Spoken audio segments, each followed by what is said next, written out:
Merci à toi, François, d'avoir organisé tout ça. En tout cas, donc je viens vous parler effectivement de ce livre « Dieu, la science, l'épreuve ». On doit commencer par dire en deux mots pourquoi est-ce qu'on est impliqué dans tout ça. Alors moi, personnellement, le sujet de Dieu et de la rationalité m'intéresse depuis 35 ans. Quand j'avais 20 ans, je n'étais pas croyant, je faisais des études scientifiques et je n'étais pas athée ni militant, mais j'étais persuadé que ce n'était pas vrai, quoi. Et que la rationalité était du côté des matérialistes. Et j'ai eu la surprise, en fait, par un parcours un peu compliqué, de voir que c'était le contraire, c'est-à-dire qu'il y avait des raisons très rationnelles de croire en Dieu. Et ça a été l'origine de ma conversion au catholicisme. Et ensuite, j'ai lancé différents projets. J'ai fait des spectacles, des vidéos, des livres, des sites internet sur des sujets liés à la rationalité de la foi. Et à un moment, un peu par hasard, j'ai fait une vidéo, la première des vidéos apologétiques de Marie de Nazareth. En fait, je suis marié, j'ai 6 enfants. Et mes 2 filles aînées étaient dans une classe de philo en terminale avec un prof qui s'appelait Saint-Sauveur, mais qui n'était pas croyant. Et il commençait à mal parler de la religion, et mes filles disent « Si mon papa était là, il vous répondrait ». Alors on est entré en relation, il m'a dit « Si vous y croyez tellement, venez raconter les raisons de croire chrétiennes à ma classe ».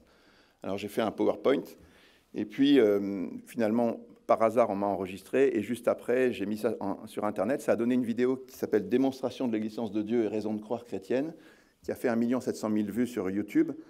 Et Michel-Yves Bolloré, que je connaissais bien parce qu'il m'avait aidé pour la création du Centre international Marie de Nazareth et le lancement d'Aletheia, il m'a dit « C'est très bien, mais on peut faire beaucoup mieux parce que ça fait 30 ans que je réfléchis à tout ça et il faudrait qu'on se voit et qu'on parle. » Voilà, c'est comme ça qu'est né ce livre, donc Dieu, la science, l'épreuve. Alors effectivement, la question qui est derrière ce livre, c'est est-ce que l'existence de Dieu peut être connue de manière certaine par la lumière naturelle de la raison, c'est-à-dire la rationalité sans la foi? Alors dans le passé, tout le monde pensait ça. Et puis, du point de vue catholique, c'est une vérité de type dogmatique. Mais la science a semblé à un moment contestée. Elle s'est mise à répondre à des tas de questions avec une approche rationnelle, et puis elle n'avait jamais besoin de supposer l'existence de Dieu. Donc ça a conduit à un mouvement très puissant, un courant matérialiste qui a dominé au 19e et 20e siècle. Mais les choses ont changé, et il y a eu des découvertes scientifiques assez extraordinaires au 20e siècle, qui font qu'il y a un grand retournement dont on parle beaucoup aux États-Unis, mais assez peu en Europe. Donc, dans ce contexte, ce livre, c'est une enquête qui porte sur une seule question, est-ce qu'il existe un Dieu créateur à l'origine de notre univers, avec une seule approche, c'est la rationalité, et on examine une douzaine de domaines très différents du monde réel, et on essaie d'évaluer la probabilité de l'existence de Dieu. Alors, il y a un discours amusant, enfin connu, de Pie XII à l'Académie pontificale des sciences, où il parle de Fiat Lux en 51, et il dit que la science, la philosophie et la révélation sont 3 instruments de vérité qui collaborent harmonieusement pour la connaissance de Dieu créateur. En fait, c'est exactement la perspective de notre livre. C'est exactement ça. Et à la fin, c'est le lecteur qui est le jury, qui va décider librement si ça lui paraît plus raisonnable de penser que Dieu existe ou Dieu n'existe pas. Alors nous, en tant qu'auteurs, on ne cache pas notre conclusion, qui est que pour nous, le matérialisme est aujourd'hui plus que jamais une croyance qui est devenue irrationnelle, parce qu'il y a un faisceau de preuves qui sont fortes, nombreuses, rationnelles, indépendantes, convergentes, qui sont issues de la science, de la philosophie et de la révélation, et qui permettent d'établir l'existence de Dieu. Ce qui rend tout ça possible, c'est que la thèse de l'inexistence de Dieu a des implications dans le monde réel. C'est-à-dire que si Dieu n'existe pas, alors il n'y a pas de début absolu à l'univers. La matière et l'univers ont toujours existé d'une manière ou d'une autre. Le hasard gouverne tout, il n'y a pas de bien et de mal, il n'y a pas non plus de révélation, de miracle, de prophétie, tout ça. Donc on peut étudier ces questions rationnellement, et puis la science peut aider à se prononcer avec une forte probabilité sur ces choses. Alors, la raison pour laquelle la science est impliquée, c'est qu'en fait, il y a toute une série de disciplines qui convergent vers 2 choses. L'idée qu'il y a un début absolu au temps, à l'espace et à la matière, et qu'il y a un réglage fin de l'univers. Alors, ces 2 choses-là, si elles sont établies, si vous voulez, ça implique que s'il y a un début, ça veut dire qu'il y a une cause qui est à l'origine de l'émergence du temps, de l'espace et de la matière, et que cette cause est transcendante à notre univers, qu'elle a eu la puissance de tout créer, qu'elle est ni temporelle, ni spatiale, ni matérielle, et qu'elle a aussi tout réglé pour que les atomes puissent être stables, que les étoiles puissent brûler 10 milliards d'années, et que la vie complexe puisse advenir, ce dont on sait aujourd'hui, c'est quelque chose d'extrêmement improbable. C'était extrêmement improbable. Et donc, d'une certaine manière, on retrouve par la science la définition de Dieu de toutes les philosophies et religions classiques. Alors le défi aux athées, il est assez lourd, parce que sur le début, il y a 2 points, si vous voulez. Le premier, si vous voulez rester athée, il faut contester un de ces 2 points. contester le début absolu, qu'il y a un début absolu au temps, à l'espace et à la matière. C'est devenu compliqué, on en parlera un peu plus tard, parce qu'il y a toute une série de disciplines qui convergent pour dire le contraire. Et puis, un grand scientifique comme Stephen Hawking, à un moment, il dit « Ok, il y a un début au temps, à l'espace et à la matière, mais en raison de la gravité, l'univers peut se créer de lui-même tout seul, sans Dieu, à partir de rien. » Et John Lennox, qui est un ami, qui a fait un très bon commentaire dans le collector qu'on vient de sortir la semaine dernière, il a répondu « Une absurdité reste une absurdité, même quand elle est proférée par un scientifique mondialement connu. » Si vous voulez, c'est intéressant parce qu'on s'aperçoit que les gens qui veulent rester athées et contester ça sont obligés parfois de dire des choses complètement perchées, un peu absurdes. Voilà, ils sont contraints dans un corner, si vous voulez. Et puis sur le deuxième point, c'est intéressant aussi, parce que le réglage fin, personne ne savait qu'il y avait un réglage des données de la physique et de la biologie il y a 50, 60 ans. Aujourd'hui, tout le monde est d'accord. Et donc, il faut trouver une explication. Alors l'explication, elle est compliquée, parce qu'il y en a deux. En fait, il n'y a que deux explications. Il y en a une qui consiste un peu comme Einstein ou comme les croyants, de dire que ce réglage suppose qu'il y a quelqu'un, un esprit intelligent qui a réglé les choses, un esprit qui se manifeste dans les lois de la nature, qui a tout réglé avec mesure, nombre et poids, comme dit la Bible. Ça, c'est la vision croyante. Mais si vous n'êtes pas croyant et que vous essayez de tenir une position athée, il faut expliquer que ça s'est fait par hasard. Et si ça s'est fait par hasard, vous êtes obligé de penser qu'il y a un nombre gigantesque d'univers et qu'on est dans celui qui a eu de la chance. Alors, si vous creusez cette hypothèse, en physique, une théorie en vogue, la plus en vogue aujourd'hui, c'est la théorie des cordes. On vous dit que l'hypothèse minimale, c'est qu'il y a 10 puissance 500 univers. Alors, quand les gens entendent ça, ils se disent, bon, finalement, pourquoi pas 10 puissance 500 ? Mais j'aimerais mettre le doigt là-dessus, parce que quand vous êtes obligé de croire à quelque chose qui est quand même très, très lourd. Vous voyez, quand on vous parle des multivers, en général, on vous montre une image comme ça, où il y a 10 univers. En fait, 10 puissance 500, ce n'est pas 10. Il faut toucher du doigt ce que ça veut dire. Et si je vous demande de compter jusqu'à 1 milliard en prononçant un chiffre à chaque seconde et 100 jour et nuit, il vous faudra plus de 30 ans. Si vous devez compter jusqu'à 1 milliard de milliards, il vous faudra 2 fois la durée de l'univers. Et si vous devez compter jusqu'à 1 milliard de milliards de milliards, il vous faudra 2 milliards de fois la durée de l'univers. Alors si vous devez compter ensuite jusqu'à 10 puissance 500 univers, en fait, il vous faut compter un nombre très très grand. Vous voyez, c'est quelque chose d'un peu fou. Alors, si vous êtes athée, vous êtes obligé de croire qu'il y a quelque part un nombre comme ça d'univers qui existent, qui sont générés par une machine à créer un processus naturel ou une machine à créer des univers dont on ignore tout, et que cette machine, en plus, elle serait bien réglée parce qu'elle doit faire varier les constantes dans une frange, dans un segment bien précis. Si vous choisissez la constante G entre 0 et l'infini, vous n'avez aucune chance de tomber sur 6,67. Mais si vous la prenez dans un mauvais segment entre 10 et 20, ça ne marche pas non plus. Donc il faut que cette machine soit bien réglée. Mais qui a réglé la machine à créer les univers ? Et puis, dans notre univers, il y a de la beauté, parce qu'il y a des harmonies, des proportions, le nombre d'or, des couleurs et tout ça. Si vous considérez que la beauté est improbable, ce que je crois, comment ça se fait que cette improbabilité, à l'intérieur des improbabilités, existe ? Vous voyez, c'est très compliqué. Alors, ça rend les choses... voilà. Si vous voulez, ce qu'on peut dire, c'est que tout ça, c'est intéressant parce que la science d'aujourd'hui place les gens en face de ce choix, de se demander quelle est l'hypothèse la plus raisonnable. Voilà. Alors, en résumé, ce qu'on peut dire, c'est que la science s'est retournée, et comme la science avait été le seul discours un peu structuré qui avait semblé contester l'idée de l'existence de Dieu, aujourd'hui, les preuves, les grandes intuitions des hommes qui font qu'ils ont toujours cru en Dieu depuis l'origine de l'humanité, c'est-à-dire l'existence de l'univers suppose quelqu'un, son ordre aussi, et puis l'esprit de l'homme, ces grandes intuitions formalisées en preuves philosophiques par la philosophie, restent valables. Et puis, il y a les innombrables preuves qui viennent de la révélation, c'est-à-dire de l'histoire du peuple juif, de la Bible, de Jésus, des milliers de miracles, des milliers d'apparitions, des milliers de saints, des milliers de gens qui disent qu'ils ont rencontré Dieu. Tout ça, ça fait un énorme paquet de raisons de croire en Dieu. Et la science avait été le seul discours qui avait semblé aller dans l'autre sens, mais si la science change de camp, eh bien, ça veut dire qu'on est dans une situation totalement nouvelle, dans laquelle tout converge, et ce n'est pas inutile de le faire savoir. Alors, quand on a fait ce livre, en fait, on avait deux objectifs. Le premier, c'était de s'adresser au grand public, et parce que, comme je vous disais, en Europe, on n'a pas toujours connaissance de cette nouvelle donne, et donc il fallait un livre qui soit à la fois exact sur le fond, donc on s'est fait relire par pas mal de gens, et très accessible sur la forme, donc on a eu l'aide de personnes qui nous ont aidés à réécrire tout ça. Mais on avait un deuxième objectif, qui était de susciter un débat, et de faire en sorte que vérifier ou de voir à quel point les thèses qu'on défend sont valables. Alors le premier objectif a été bien atteint, on a eu un bon succès, le livre a fait la couverture de plusieurs revues, il y a eu des émissions télé, il a été en tête des ventes longtemps. Un an après, on est presque à 200 000 exemplaires de vendus. On est en train de faire un documentaire pour la télé. Il y a une traduction en cours en 40 langues, si on espère en tout cas. Et puis on vient de sortir une édition collector, là, aujourd'hui, enfin la semaine dernière. Donc une édition qui est préfacée par un certain nombre de personnalités. Je vous les montre rapidement. Donc, alors ça c'est dans la presse, oui. Et l'édition collector donc, a eu une introduction de Jean Stone, ici présent. Et puis derrière, il y a un certain nombre de scientifiques qui disent des choses très gentilles voilà, sur le livre. Et après, vous avez des personnalités, bon, il y a des catholiques, le cardinal Sarah par exemple, ou Monseigneur Léonard, et puis voilà d'autres. Il y a des philosophes, Rémi Brague, Frédéric Guillot. Et puis, ce qui est intéressant, c'est qu'il y a des orthodoxes, un orthodoxe en tout cas, une personne évangélique, un juif, un musulman et même un franc-maçon qui disent des choses en disant que ce livre leur a plu et ils expliquent pourquoi.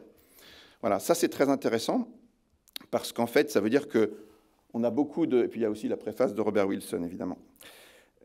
C'est intéressant parce qu'on a donc beaucoup de très bons témoignages, de gens très compétents, de gens aussi, des lecteurs simples qui nous font des très très bons retours. Donc, ça, d'un certain côté, ça nous plaît. Mais ce qui est le plus intéressant pour nous, ce n'est pas tellement ces encouragements, c'est toujours sympa d'avoir des encouragements, mais ce qui est le plus intéressant, ce sont les critiques, les objections, les contradictions. Parce que ça permet d'évaluer, de tester la validité du propos. Et puis, bien sûr, on est à l'écoute de ces critiques, on cherche à réfléchir, à s'adapter, à infléchir, à corriger tout ça, à améliorer notre discours. Et puis, on est en train de faire des éditions complémentaires, revues et corrigées, qui vont servir aux traductions. Donc on cherche ces débats et on cherche, dans un esprit de recherche de vérité, on veut ouvrir un débat avec les critiques et se demander avec eux où est la rationalité. Alors, bizarrement, donc à chaque fois qu'il y a eu des critiques à droite ou à gauche, systématiquement on a pris contact avec les gens, on leur a proposé un débat public, filmé, enfin s'ils souhaitaient, ou privé. Et puis, à notre surprise, il y a très peu qui ont accepté. Il y a eu des gens qui ont écrit des choses, mais quand on leur a dit est-ce qu'on peut en parler, ils n'ont pas voulu.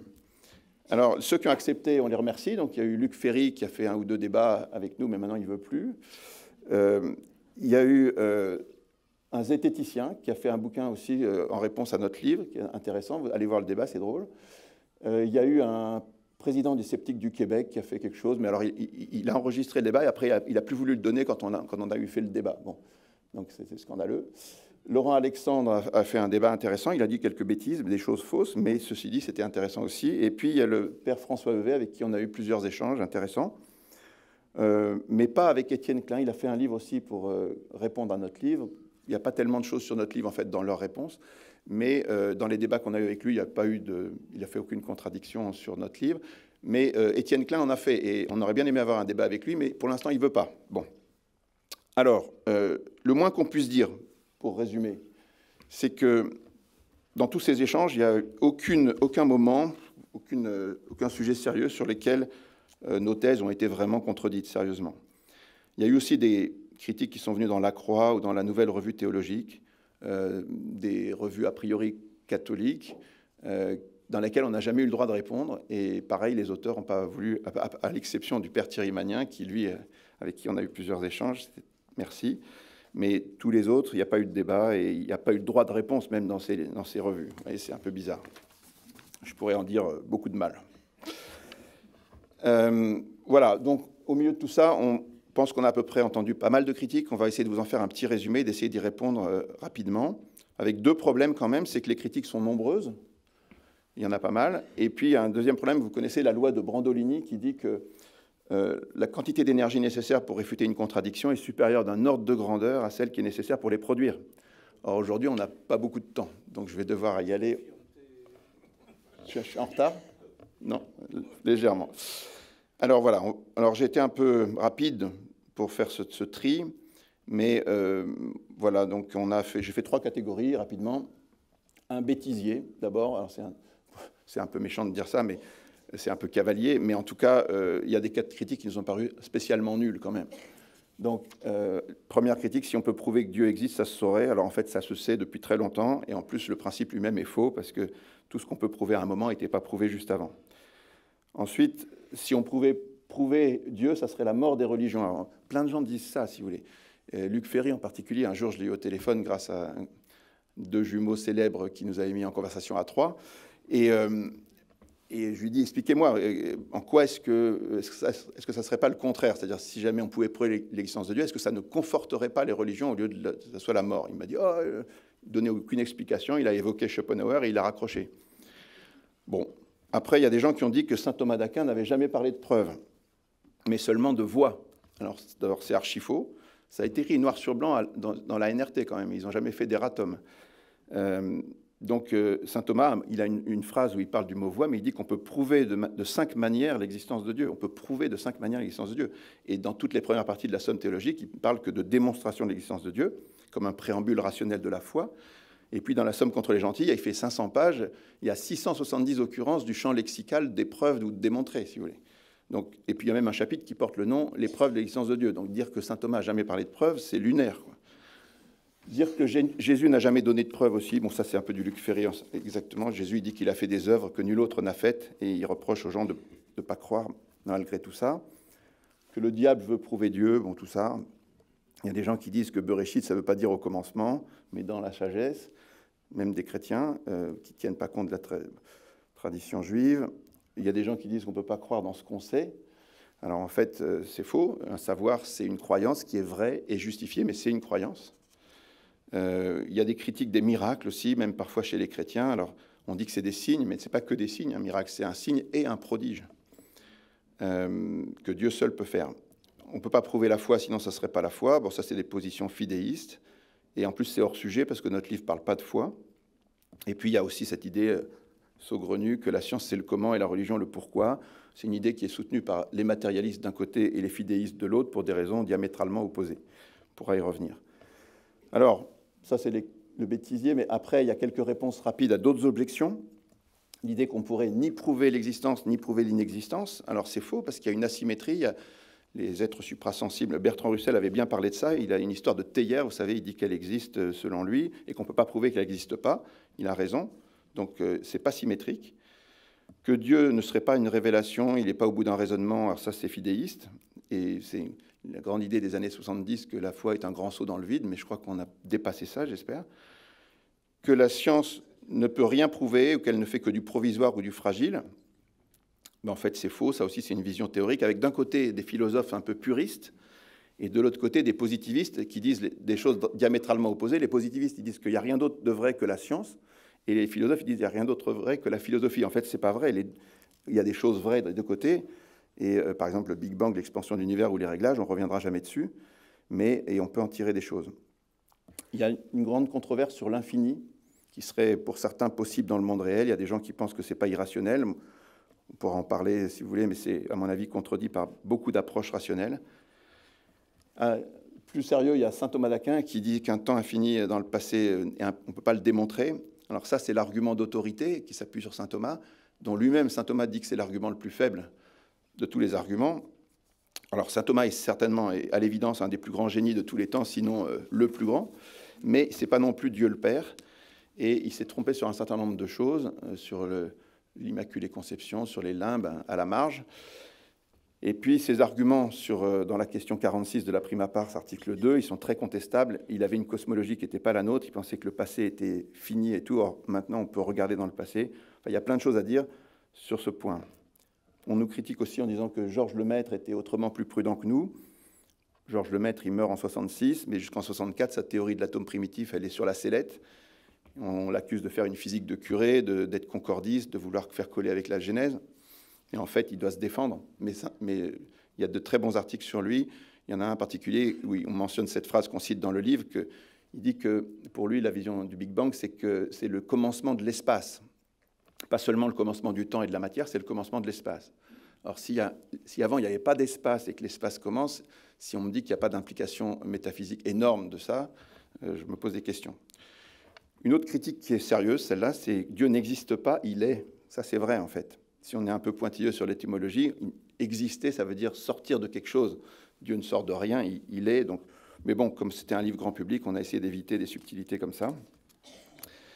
On nous dit aussi que c'est notre Dieu, celui qu'on décrit, ce n'est pas le Dieu de Jésus-Christ, ce n'est pas le Dieu d'Abraham, Isaac et Jacob. Alors, je ne suis pas du tout d'accord, parce que la Bible passe son temps à dire que Dieu a créé le soleil, la terre, les étoiles, qu'il a créé toutes les merveilles, et que ce Dieu-là, qui a créé tout ça, c'est le même que celui qui se révèle à Abraham, Isaac, Jacob, Moïse.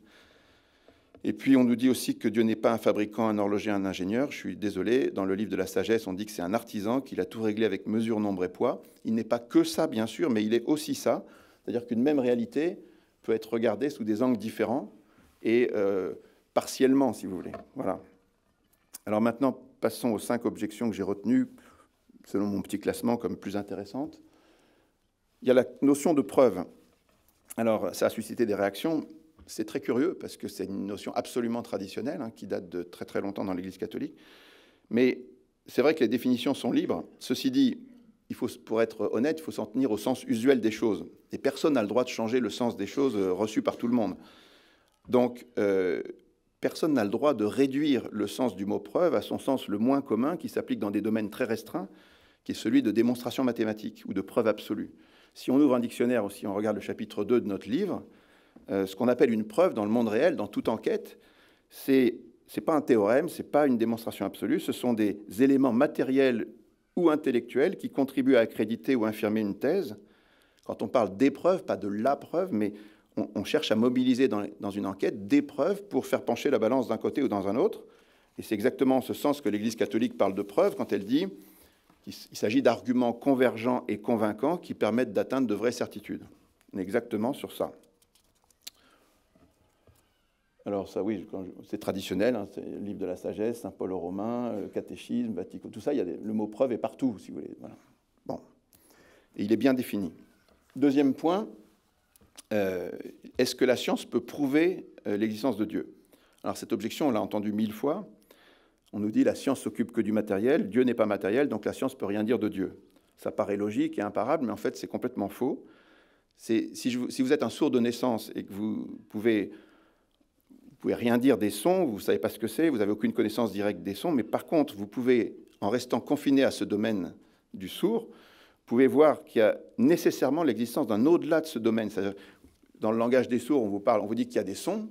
Vous regardez le monde, vous voyez des bouches qui s'ouvrent et d'autres bouches qui s'ouvrent, vous voyez un lion qui ouvre la bouche et des gazelles qui s'enfuient, des oiseaux qui s'envolent. Vous pouvez conclure que le monde est inexplicable sans l'existence des sons, même si vous n'avez aucun accès à ce qu'il est positivement. Donc en fait, la confusion sur ce point, c'est la confusion entre l'essence et l'existence, deux niveaux différents. Vous pouvez affirmer l'existence de quelque chose, comme des traces de pas sur le sable, vous affirmez l'existence d'une cause, mais vous êtes incapable de dire quelle est la cause qui a... Vous ne pouvez pas dire ce que c'est, mais vous pouvez dire qu'elle existe, la cause. Voilà. Donc c'est très important parce que saint Thomas, dans son chapitre 14 de la Somme contre les gentils, dit que la connaissance de Dieu exige qu'on emploie la voie négative, c'est-à-dire une connaissance indirecte, négative, apophatique, et non pas une connaissance... Voilà, donc la science peut conclure que le monde est inexplicable sans une cause d'un autre niveau de réalité qui est à l'origine de l'émergence du temps, de l'espace et de la matière et du réglage fin. Troisième point, on nous accuse souvent de confondre le commencement et la création. Alors en fait, on ne confond rien du tout. Il faut voir la causalité verticale et la causalité horizontale. C'est deux causalités différentes que j'ai détaillées dans une vidéo qui est publiée il y a 4 ans sur la chaîne YouTube de Marie de Nazareth, à partir de 12 ou 13 minutes. Allez voir ça, ça s'appelle « Certitude de l'existence de Dieu ». Donc en fait, les causalités, il y a une causalité verticale qui est essentiellement ordonnée, qui est le soubassement du raisonnement sur la création. On en parle à la page 509 de notre livre. Mais il y a aussi une causalité horizontale qu'il ne faut pas oublier, c'est-à-dire accidentellement ordonnée, qui est le soubassement du raisonnement sur le commencement, dont on parle beaucoup. Le principe est simple, c'est qu'il y a tout commencement suppose une création, implique une création, c'est sûr, mais toute création n'implique pas forcément un commencement. Oui, mais c'est bon, pour le temps, c'est bon. Autre point, le Big Bang n'est pas la preuve d'un début absolu. Alors ça, beaucoup de gens nous disent que c'est pas parce qu'il y aurait eu le Big Bang qu'on dit qu'il y a un début absolu à l'univers. Pas du tout. Le Big Bang, c'est juste quelque chose qui a réveillé les gens sur ce sujet. Mais si vous regardez bien, il y a la rationalité, la mathématique, la physique, la thermodynamique, la cosmologie, qui conduisent aux mêmes choses. Et donc, en fait, le Big Bang, c'est juste une illustration complémentaire. Il y a toute une série de disciplines qui concluent qu'il y a un début au temps, à l'espace et à la matière, pas seulement un. Donc, vous avez le droit de croire, ce n'est pas des démonstrations absolues. Vous pouvez croire qu'il n'y a pas de début à l'univers, mais ça devient très, très difficile aujourd'hui quand même. Puis, dernier point, l'accusation de concordisme. Alors, dans Foi et raison, Jean-Paul II parlait des deux ailes qui conduisent à la vérité. Il disait qu'il n'y avait qu'une seule vérité. Et c'est intéressant, son discours sur l'évolution en 96, il dit que la révélation contient de son côté des enseignements concernant la nature et les origines de l'homme, et que la vérité ne peut pas contredire la vérité, qu'il y a des théories qui sont incompatibles avec la vérité sur l'homme qui nous vient de la révélation. Donc en fait, il est concordiste. Et d'une certaine manière, le discordisme, c'est une absurdité. Ça voudrait dire que la révélation ne parle pas du monde réel. Par contre, bien sûr, il faut évaluer correctement ce que dit la révélation et ce qu'elle ne dit pas. Donc la Bible, ce n'est pas un livre de science, ce n'est pas un livre d'histoire, ce n'est pas un livre de philosophie. La révélation ne porte pas sur la science, mais elle parle en passant d'un certain nombre de choses sur Dieu, sur la nature. Donc la révélation a fait comprendre aux Hébreux qu'il n'y avait pas une quantité de dieux, mais un seul Dieu, qu'il n'y avait pas parmi les hommes des dieux, des héros, des esclaves, mais que tous les hommes étaient fils d'Adam, qu'il n'y avait pas de dieu dans la nature à l'origine des sources, des forêts et tout ça, et qu'il n'y avait pas non plus, le soleil et la lune n'étaient pas des dieux, comme Brunor l'explique très bien. Et voilà, donc ça c'est... Elle a démythifié la nature, et ce faisant, elle parlait du monde réel, et donc il y avait des connexions avec la science. Et puis ceux qui croient que...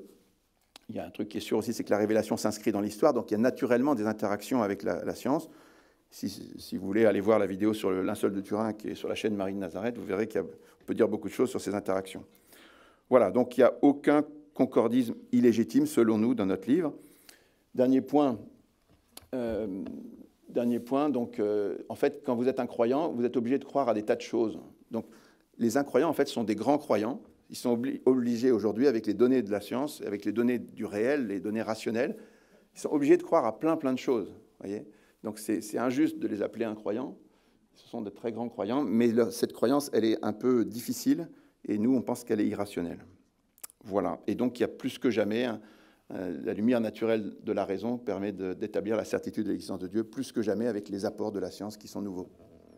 Merci.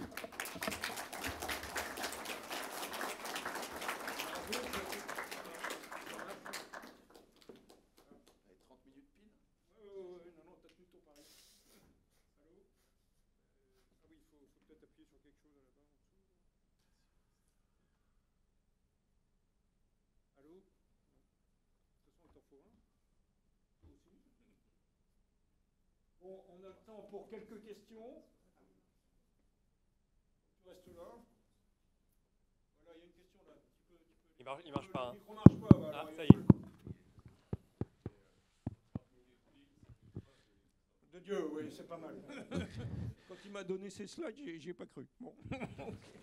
Vous parlez du début absolu du temps et de l'espace. Alors, je ne comprends pas très bien, parce que avant ce début, il n'y a pas de temps, il n'y a pas d'espace, il n'y a pas de temps notamment, donc il n'y a pas d'avant.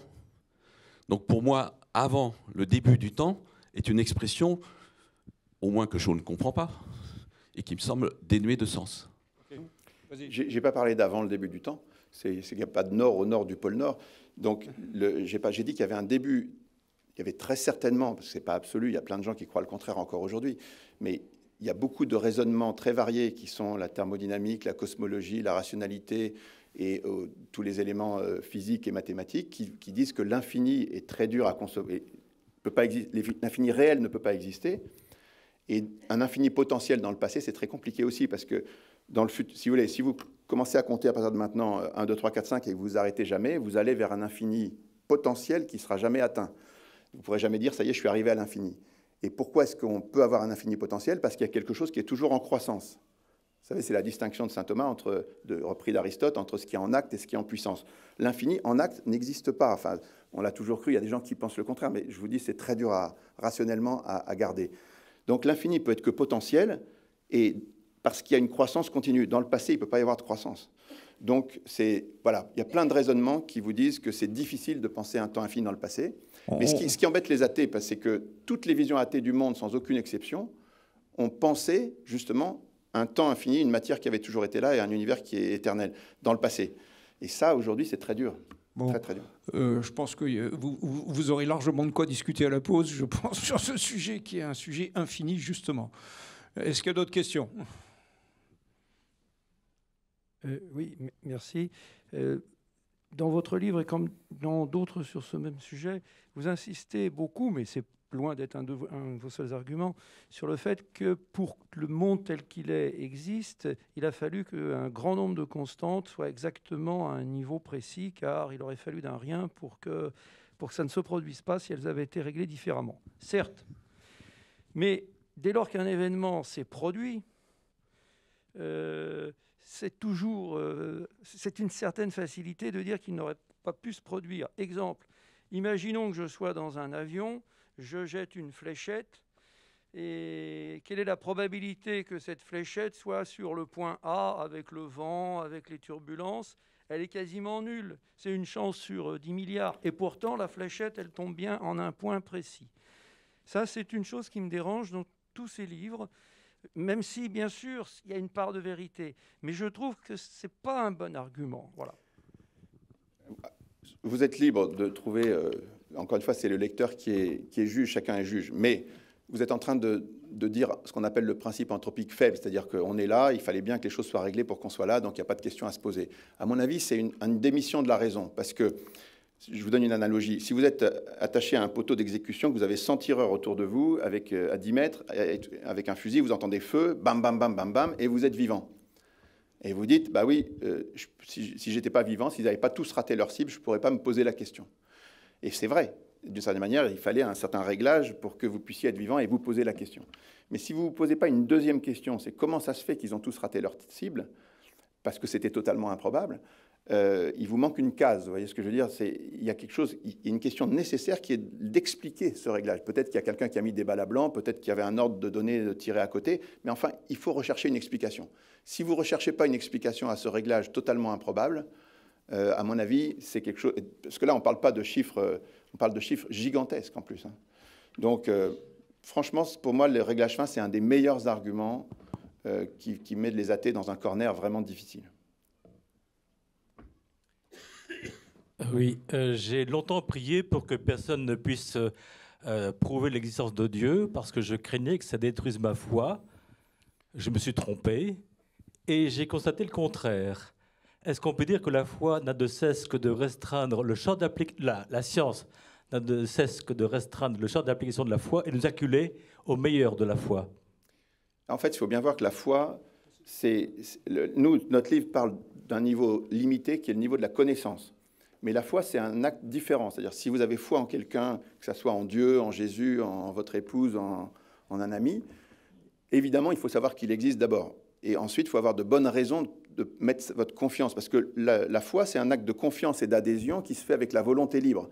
On n'est pas du tout sur le même niveau que la connaissance pure. Donc, même quand Jésus était sur les routes de Palestine et qu'il demandait qu'on ait foi en lui, évidemment, il n'y avait pas de doute sur le fait qu'il était là. Son existence ne se posait pas de problème. Après la résurrection, il donne bien des preuves pendant 40 jours qu'il est là et il demande la foi en plus. Et quand Saint Thomas, il y a un passage amusant, Saint Thomas, il ne croit pas, vous savez, il n'est pas là dans le premier dimanche, et donc il dit, mais moi si je ne mets pas ma main dans son côté, mes plaies dans les doigts dans les clous, je ne croirai pas. Et le dimanche d'après, Jésus lui dit, viens voir, et il dit, mets ta main, et tout ça, et donc il a une preuve en béton armé, si vous voulez, quelque chose qu'on peut... Et il lui dit, ne sois plus incrédule, sois croyant. Parce que l'acte de croyance, c'est mettre sa confiance en quelqu'un pour le futur et avec fidélité. Vous voyez, c'est sur un autre niveau que la connaissance. D'après ce que je comprends de votre discours, vous cherchez à... Ça marche? Oui, on vous entend. Vous cherchez à prouver le comment, enfin, c'est plutôt le comment dans vos recherches. Comment pouvoir prouver l'existence de Dieu? Moi, je vous demande, pourquoi un tel besoin de prouver l'existence de Dieu? Ça ne relève pas d'un besoin. Mais ce qui est sûr, c'est que si Dieu existe ou si Dieu n'existe pas, ça change tout, si vous voulez. Si Dieu n'existe pas, dans 100 000 ans, de vous, de moi, de Napoléon, de Jules César, il ne restera rien. Et donc, quoi qu'on fasse, tout est vain, tout va disparaître, tout passe. À l'inverse, s'il y a des choses qui demeurent éternellement, si au-delà du temps et de ce qui passe, il y a des choses qui peuvent demeurer éternellement, alors ça donne une valeur infinie à notre vie sur la Terre. Vous voyez, c'est plus du tout le même monde. Et la grande question, c'est est-ce que cette question de l'existence de Dieu, elle est indécidable ou est-ce qu'on ne peut pas la trancher? Quand on regarde le monde, on a cette impression. Si vous voulez, il y a énormément de gens qui croient, énormément de gens qui ne croient pas. Il y a des gens très intelligents des deux côtés. C'est pas ça qui est en cause. Et donc on se dit, c'est pas possible de trancher cette question. Mais en fait, c'est pas vrai, parce que si vous ouvrez le dossier, on est un peu comme Newton. Vous savez, Newton, il dit, j'ai pu aller plus loin parce que j'étais juché sur les épaules des géants qui m'ont précédé. Et bien nous, c'est pareil, on est juché sur les épaules des penseurs, des philosophes et des scientifiques qui nous donnent des éléments qui font qu'aujourd'hui, cette question, si on la regarde bien, elle n'est pas du tout indécidable. L'hypothèse Dieu existe, elle est largement au-dessus de l'autre. Donc ça devrait avoir des conséquences. C'est plutôt même une très très bonne nouvelle parce que, encore une fois, on a tous envie, normalement, on a envie de revoir nos parents, nos amis, d'avoir peut-être une espérance dans une autre vie. Donc voilà, je pense qu'il faut arrêter de dire que cette question est insoluble et on devrait se la poser plus. Mais une fois qu'on l'a résolue, il y a une deuxième question, c'est qui est Dieu? Donc cette recherche, elle est vraiment importante. Et elle suppose aussi, il y a un volet rationnel très valable aussi pour trouver qu'à la fin, c'est quand même Jésus-Christ. Autre question là-bas au fond? Voilà, moi j'ai le micro, vous m'entendez hein? Oui, on vous Parfait. Oui, Merci oui, pour on vous cette entend. présentation et pour le livre, ce qui est très intéressant pour tous ces principes d'ordre, etc. Moi, je me posais la question de comment s'agencent toutes ces théories avec la nouvelle théorie du Big Crunch, sans remettre Dieu en question. Hein. Alors le Big Crunch, c'est une hypothèse qui n'est pas complètement fermée, mais qui a quand même beaucoup de plomb dans l'aile, parce qu'en 1998, Perlmutter, Schmidt et Riess ont eu le prix Nobel, parce qu'ils ont découvert qu'au bout de 9 milliards d'années, l'univers, au lieu de se contracter sous l'effet de la courbure ou de la gravité, en fait, il réaccélérait. Si vous prenez les équations, la constante de Hubble, elle dépend de 3 termes. Elle dépend d'un terme qui est sur la masse, donc qui dépend du rayon de l'univers, et donc celui-là, il est en train de baisser.